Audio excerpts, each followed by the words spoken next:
What's up guys, it's Tom here and welcome to a video where we will explain the recent big blow to Manchester City's hopes of avoiding relegation and severe sanctions, because this is another death blow to Manchester City. They are one step closer to getting relegated and kicked out of the Premier League, because 16 out of the 19 clubs voted against Manchester City in the sponsorship rule vote that the Premier League had, and only Newcastle United, Aston Villa and Nottingham Forest were the three clubs who voted in favor of Manchester City. So in this video we will explain the latest case, which is another blow to Manchester City's hopes of avoiding severe, very serious sanctions and punishment for the 115 or 130 charges against them.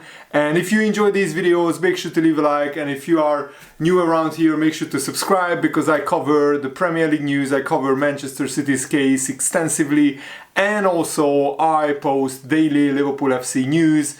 So the Premier League and the new Rainbow Cartel, as it is now called, because previously they were referring to the Red Cartel, only the clubs playing in red who were against Man City, but now even Everton and Chelsea and other clubs who were with Man City previously now voted against Manchester City, because they realized that the Premier League has to come down hard on Manchester City, otherwise they will get away with cheating. And the Premier League and these 16 clubs just achieved a resounding victory in their battle against Manchester City to save the soul of English football, and they dealt a death blow to Manchester City under this ownership. This is not guaranteed, but it is pretty certain that Man City will be found liable for serious breaches and they will be sanctioned severely. But of course, the severity of these sanctions applied is always a subjective matter. But I don't see a world where Man City are not at least relegated to the Championship. But it could and should be far worse than that. They should be kicked out of the Football League. They should be playing in non-league or maybe in League 1 or League 2. And also they should be sold by their current ownership, because they cheated for 10 years. They broke the rules for more than 10 years. So the Premier League now passed changes to the associated party transaction rules, basically the fair market value sponsorship rules that Man City were challenging, and only Newcastle, Aston Villa and Nottingham Forest voted with Man City. All the other 16 clubs voted against Manchester City. And the Premier League has not only put itself in the strongest position possible to win arguments for the most serious sanctions to be applied, but they also closed off the avenue for Man City to provide themselves with a monstrous, huge sponsorship deal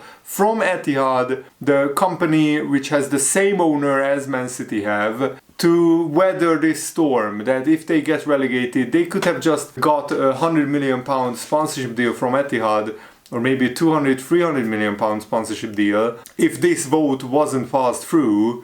And they would have weathered that few years in the wilderness, because that sponsorship deal could potentially sustain Man City during its time in the lower leagues. But Man City arguing that a fair market value test should apply to its sponsorship deals, but that its contracts were at or near fair market value, minimizing sporting impact of any breach and demanding weak sanctions as a result. And that was put against the Premier League, who were arguing that no fair market value test is needed, that all the monies sourced from Man City's owner, the Abu Dhabi United Group, was disguised equity and automatically excluded. And that's what Man City wanted, and this would mean huge sporting impact to the breaches and demand massive sanctions. So under the Premier League's argument, it would assert that Man City and Etihad are not related parties under the old rules, related party transactions, but Man City have argued that all associated party transaction rules are unlawful as a result of the tribunal's decision, and as such the related party transaction rules apply until they are completely rewritten. If this were so, they could put through a monstrously large sponsorship deal with Etihad and the Premier League could do nothing to stop it, given they would have argued they are not related parties at the 130 or 115 hearing, but Man City have had to wait. They needed to wait for the tribunal to come back with clarity on whether all associated party transaction rules were unlawful or not. Until they did, the Premier League were enforcing the associated party transaction rules, which is why Man City did not want the Premier League to pass updates to these rules before the tribunal came back, since it would close that window of opportunity. It doesn't matter what the tribunal says now, even if they say the rules were unlawful, they have now already changed. Because this is why this vote was absolutely massive. So the Premier League already changed these rules and they were supported by 16 clubs.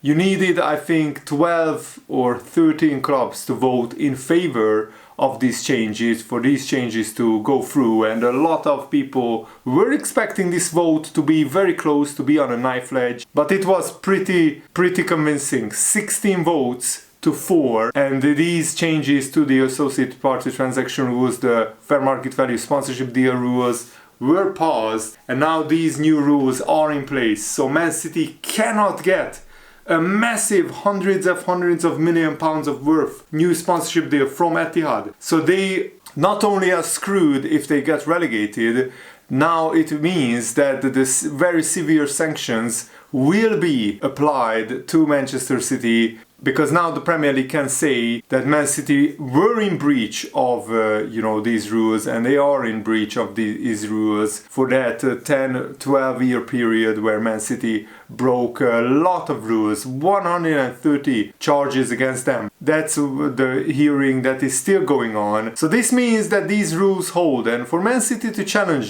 this, they would need to put forward a new associated party transaction rules, wait for the Premier League to assess and deny it, and then challenge the rules again in the Court of Arbitration, and there will be an outcome on the 130 financial fair play rule breaking charges long before we get to this stage.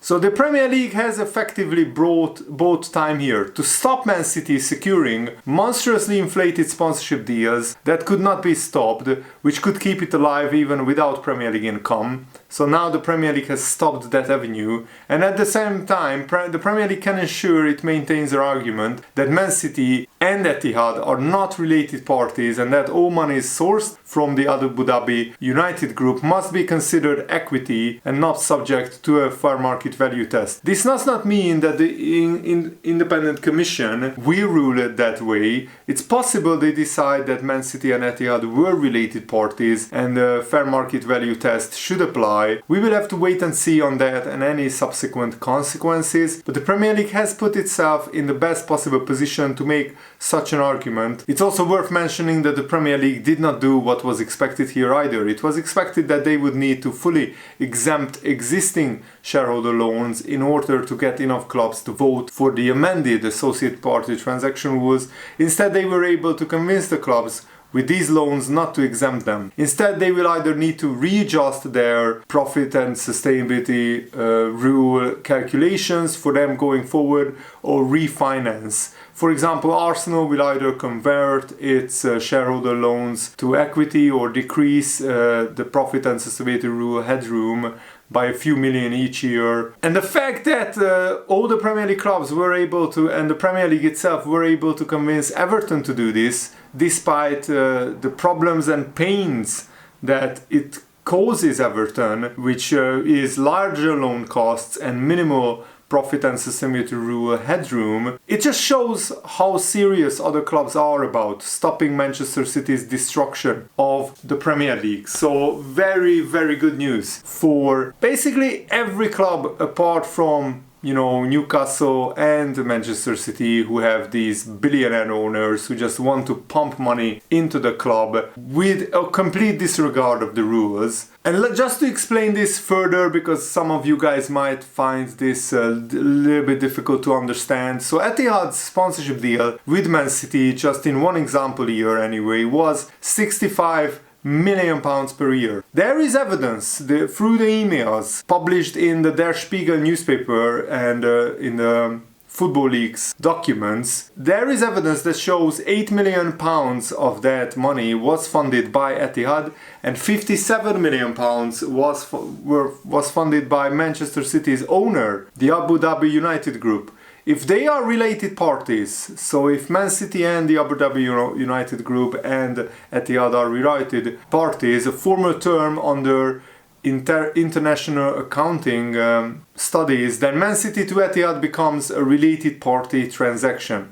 At which point this needed to be reported. And it wasn't reported, which would instantly mean a rule breach. That's illegal. So this needed to be reported and a fair market value test undertaken, which was never undertaken. Had it been, the amount above fair market value would have been deducted from the profit and sustainability rules calculation. Say that Man City can use analysis to convince the independent commission that fair market value would have been 50 million, sorry, not 15, so 50 million. Well, then 15 million pounds would come off from their profit and sustainability rule calculation. If Man City and Etihad are not related parties, then all monies sourced from the Abu Dhabi United Group and paid through Etihad would be considered disguised equity. No equity is permitted in the profit and sustainability rule calculation, so all 57 million pounds would have to be deducted from Man City's profit and sustainability rule threshold. So this is the different impact in the definition. So the more Man City would have breached the profit and sustainability rule threshold, the greater the sporting impact, the greater the applicable sanction. Associated party is a Premier League term, not applicable to the charges themselves. It is broader than related party transactions, and this makes a lot of sense in terms of explaining why the Premier League's update to these associated party transaction rules matters so much. The scale of the breach is likely to be considerably bigger now, using this as a guiding principle. And Sam Wallace, a very reliable English journalist, is reporting that Manchester City's chastening defeat lays bare the strength of coalition against them in the Premier League. So this is a huge victory for the Premier League and for the 16 clubs voting against Manchester City over the associated party transaction rules.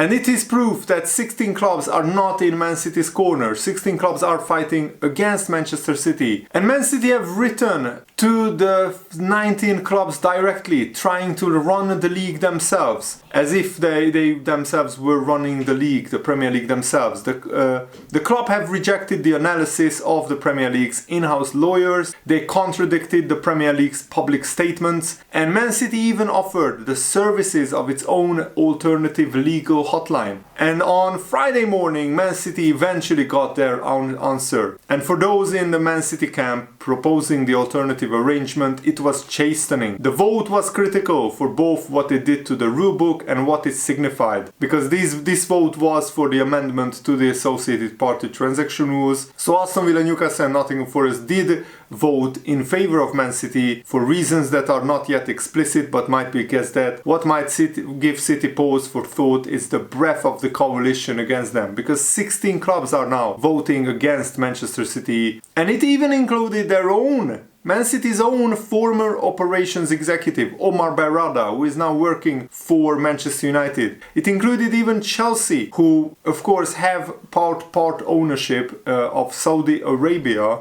And it included Everton and Leicester City and Wolverhampton Wanderers, who all had to trim their budget radically to comply with the profit and sustainability rule threshold. So there are a huge and diverse set of interests against Manchester City, and for all Man City's dark warnings of long, expensive legal disputes, that threat was not able to break a strong majority in excess of the minimum 14 clubs required. The league voted for robust financial controls, and it did not accept Man City's contention that there needed to be any delay, while certain points of clarification were sought from the three retired judges that heard the arbitration tribunal in June. So Man City previously claimed victory when just 2 of their, claims were found to be unlawful by the independent commission, and all the other 24, 25 cases, the Premier League won in that case, and all those key parts of the associated party transaction rules deemed unlawful by the tribunal have now been amended. So those loopholes, those rules are now fixed and the loopholes are closed, and the structure of the associated party transaction rules is intact. Indeed, APTs are now augmented following Man City's insistence that it include shareholder loans. So it's hard to believe that it will be the end of it from Man City, because they will be kicking and screaming all the way down, going down in the English football leagues. They are fighting their forever battle with the Premier League over what has become known as the 115 charges.